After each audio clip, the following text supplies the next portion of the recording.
The markets are just in a bit of a state of turmoil.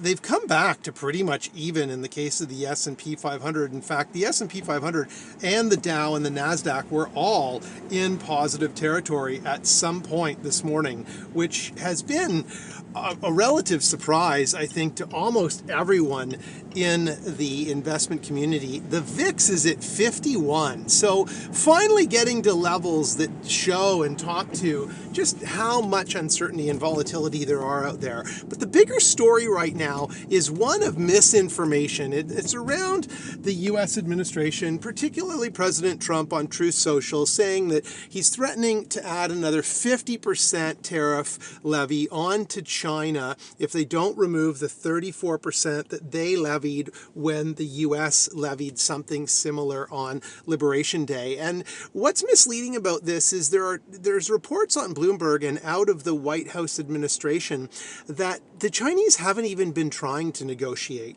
They're really just laughing at Trump right now, and they know that they're in a position of power because Trump really wants to be the man who negotiates the deal on TikTok, which is absolutely absurd that the US president is getting involved in the negotiation of a private company for US national security, which is absolute nonsense to begin with. But he is, and he was down in Miami trying to negotiate between LIV and the PGA. Like, this man just wants to be a negotiator, so let's get him into that position and out of the White House, because he's a freaking menace in the White House.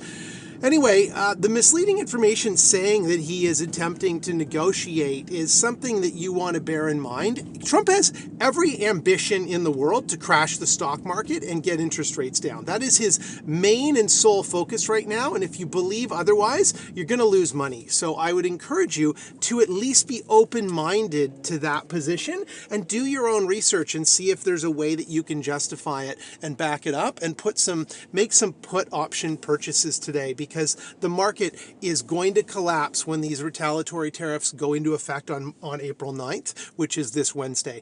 Good luck in your trades. I wish you the best. And if you like these videos, which I hope you do, please hit the like and subscribe.